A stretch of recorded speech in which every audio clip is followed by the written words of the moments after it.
Sean Michael Cox, he's live with us here in the studio. Thanks so much for coming in. He's, of course, a political scientist and the Director of Academic Affairs here at Bahcesehir University. Basically, what we've heard so far in this testimony has confirmed that the president asked a foreign power to investigate a political adversary and that he did hold back military aid. It was more or less quid pro quo that Trump had denied. But we're also hearing from Trump supporters and members of the Republican Party that none of it matters. It doesn't equate to a crime or anything that's an impeachable offense. Where is this going? Essentially, it's not going to go anywhere towards impeachment. That's a given right now. The two facts that are indisputable: yes, Trump asked for a favor, and yes, funding was withheld for some months and later given. Now, the question is, what is the connection between these two sets of facts?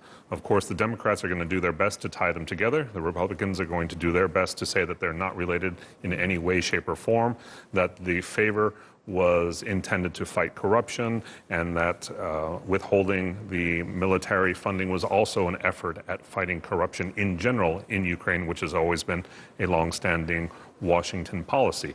What we're going to be looking at now is just each side scoring political points for the upcoming election cycle. I don't see any chance of an impeachment happening. What could be deemed confusing, though, is that we're seeing these divisions along party lines. The Republicans continue to support Trump no matter what. The Democrats are all on the side of impeachment. But do Republicans care about the fact that those testifying against Trump are also mostly staunch Republicans? It doesn't seem to be. It seems like that they've hitched their wagon to the Trump administration horse, and they're moving along with that. It's actually surprising the vitriol that's being offered in media by elected officials that are Republicans against these witnesses who are lifelong Republicans, are lifelong bureaucrats and government employees who are serving United States interests abroad. That's actually something I've never seen before. It's really fascinating. I mean, okay, then is there, two more questions.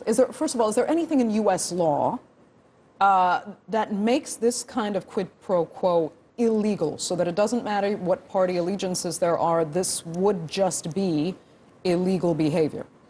There's nothing that stands out. I mean, in terms of impeachment, it's high crimes and misdemeanors. What is the definition of high crimes and misdemeanors?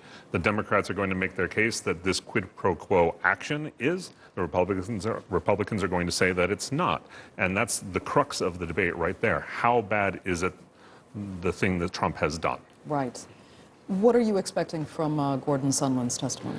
I expect him to revise some of his testimony, that it was held behind closed doors, as we've seen with Kurt Volker, as well. As more information has come out, he might suddenly start remembering conversations and things that have been said that he didn't remember in closed-door testimony. That will make things look suspicious, and it will also put an emphasis on the backdoor activities of the Trump administration, rather than going through official U.S. foreign policy channels, going through Ambassador Sondland, who is the EU ambassador, who has no responsibility for Ukraine whatsoever. But it will emphasize how the Trump administration has preferred to address this issue through irregular channels rather than official channels. Right. Okay. Sean Michael Cox, we're going to leave it there. Thanks so much for coming in.